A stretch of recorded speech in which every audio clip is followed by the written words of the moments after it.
they're the most capitalist because they're selling 100 different bits of paraphernalia. My son started university. There's some things I've learned about university that you're probably not going to surprise you, but they might infuriate you. I really think they should be shut down, so I don't think we can get much. Well, I'll give you some more ammunition.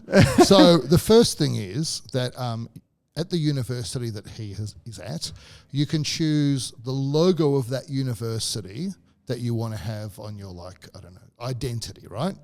And so the logos are a plain blue background, 3 different kinds of Indigenous backgrounds, and a pride-based background. That's all you can choose. Yeah. There's no Australian flag background. Yeah. There's nothing to do with Australia. So I'm surprised it's not a Hamas flag you can choose. well, I was very disappointed to see that, to be honest. Or an Iranian flag given these universities. And then he said, you know when you've got O Week and you've got all these different clubs set up?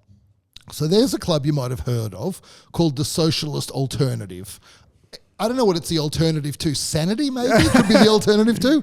And so they've... Prosperity, happiness. They've apparently been banned from setting up in the university, in the official area incredible. of OWIC as of 2014. So hang on a second. Okay. Let's not get excited. Yeah. So they can't set up in the particular... So what do these socialist alternative believe in? Everything that is inconsistent with Australian values. That would be my summary, right? Like basically. And I know that sounds extreme for me to say, but it is true. Like everything that they would say would be inconsistent with Enlightenment You call values. it the scum of the earth, but that's an insult to scum. And so this is what they do. This is what my son told me. I can't verify this, but he said this is what he was told. They're not allowed in the official area. So they set up right next to the official area. They look official.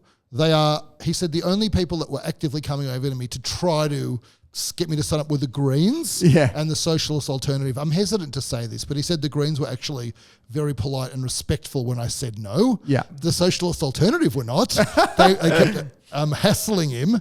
And he said someone told him, the Socialist Alternative, they've got this approach to being at university, which is try and do the smallest number of permissible credits every year. So they could be there for 42 years. So you can maximise the amount of time you're at university. Absolutely. And suck you off a taxpayer teat. And what do you think the main flag is, or the main concept is, that the Socialist Alternative pushes at O Week? What, the hammer and sickle? Nope. It's not. It's got to be the Palestinian flag. Yes, Free Palestine. That is what the Socialist Alternative is, Free Palestine.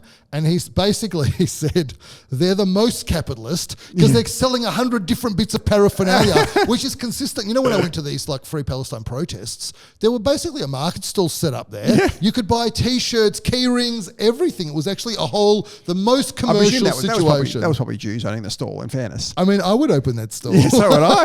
Yeah. So, good margin. I mean, I wasn't shocked by that, but it is very disappointing that stuff is still going on. I said to him, I'd be shocked if it wasn't. I said to him, do you feel unsafe? He didn't feel unsafe or anything like that, right? But this is just the kind of stuff that continues to go on at these universities, and no one really worries about it unless you've got a kid there that's part of it. But I don't know, I found that whole thing very disappointing, to be honest with you.